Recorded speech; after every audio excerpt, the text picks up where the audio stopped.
So give a few minutes just for people to pop on. Hey, Kev's World, how are you? You were quick. It's good to see you. Ms. High Spirit 810 Holiday Travel, good to see you. Facebook tends to lag a little bit behind. Hey, Tim Clinton, how are you? I haven't seen you in a while. We're talking about reading today.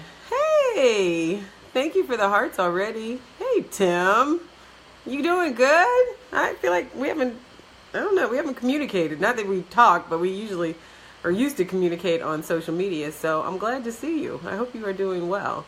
If you have not shared the broadcast, it's been a minute. You've been busy though, I'm sure. If you could share the broadcast, that would be great. Hey, Cap. Hey, Carl. How are you?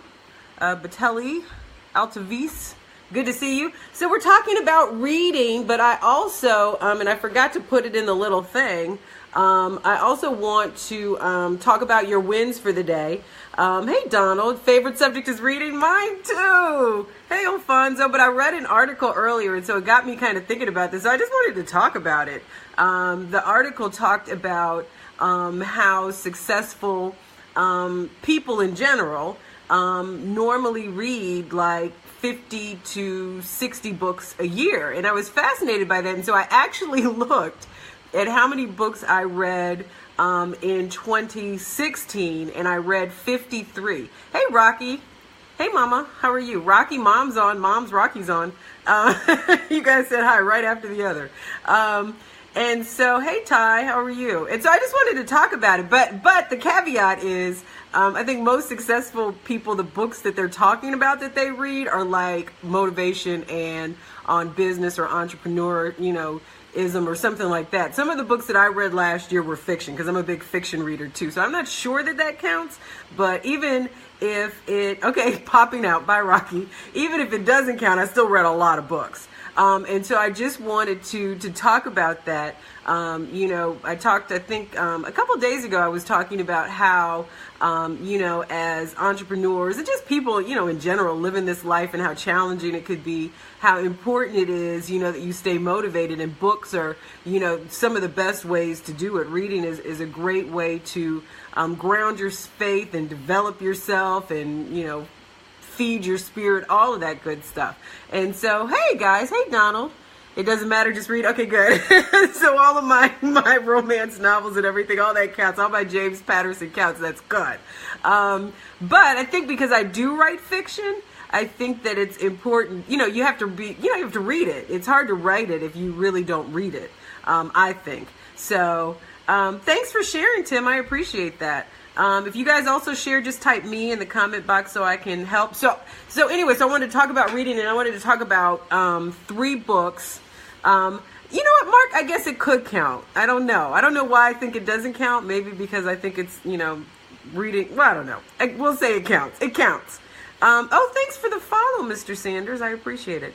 The best fiction books are those. Yeah, I do read older fiction books. I agree.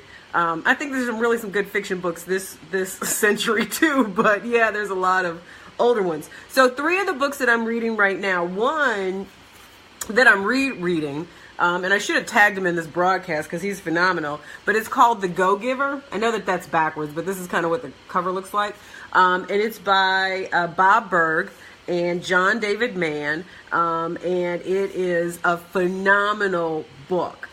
So really the Go-Giver is about, how as, I'm going to tell you how to do it, Jessica. It's not brain surgery, but it's a good method. So the Go-Giver is sort of switching the tables on being a go-getter.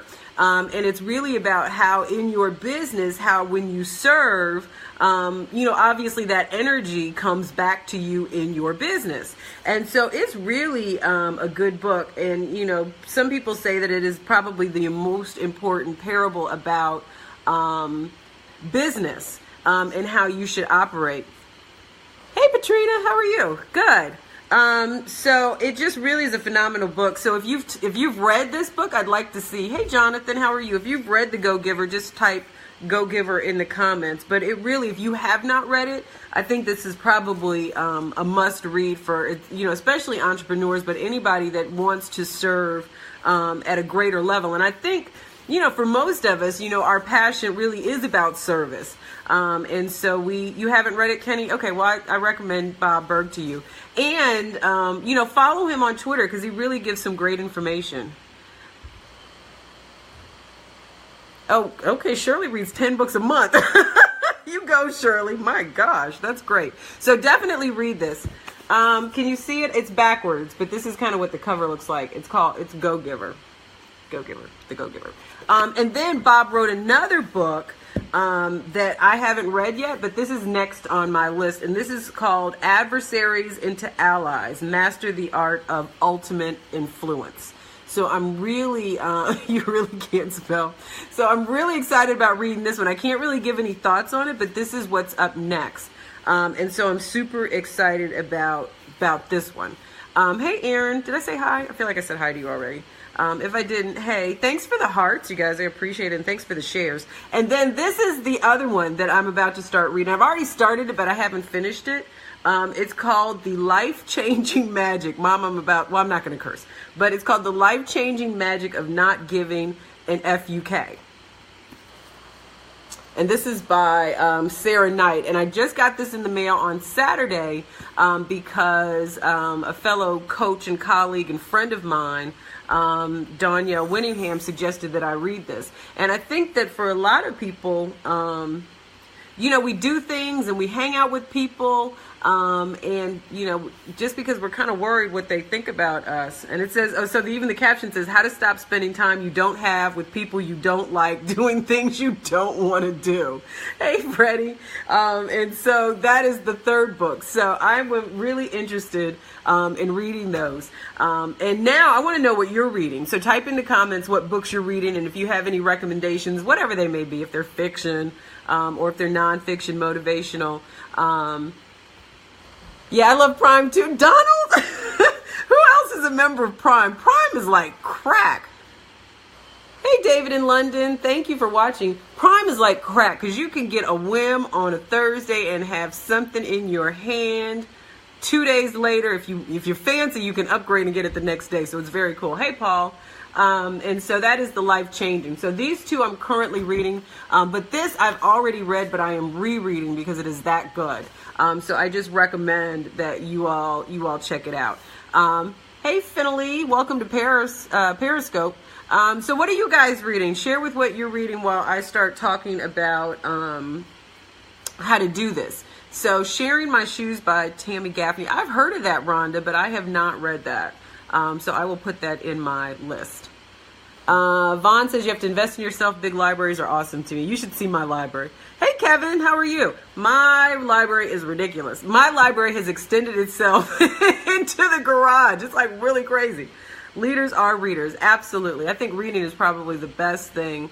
And I'll tell you an interesting story because when Kindle came out, I was like so resistant to Kindle because I just really like holding books in my hands and I like turning pages. But when you try to travel and you read like 3 books at a time, it gets really hard. And so Kindle made it really easy for that. So I love Kindle for that purpose. And it's made I think I read more now with Kindle because you don't ever have to worry about actually carrying the book and having the book. But what I do is if it's a good book, I will order both because I do like to have the hard copies. I think they're awesome. Hey, Dollar Bill, how are you? Did you was Atlanta bad for you or were you good? I didn't see anything on your Facebook page. Do you think there's a particular reason branding wise why the white book has a space at the top? No, I think that's just design. And I think what it ends up doing is makes you so focused on where the title is. So I think it's strategic, but I don't know of a known reason other than to make the title stand out. And I think that she probably does it because she really doesn't care what we think. She wrote the book about the life-changing magic of not giving an FUK. So I don't think she cares what we think about the white space at the top. But I do think that it draws your attention down. So, and Jessica, that book covers are like really, really important. And so that was a great question. Half the battle of getting somebody to buy your book. Hey, Lisa. Oh, you were on my anti-Kindle team for a while? Yeah. Half the battle of getting somebody to buy your book is making sure that you have a book cover, that is attractive because people really do judge a book by its cover. Oh, Benjamin, thank you. I love you too. In the most Christian sense of the word. So that's really good. So really, reading it's strategic. It's like anything else. So in order to read more, you have to be intentional about the reading part of it. So that means that you have to kind of build into your schedule, reading.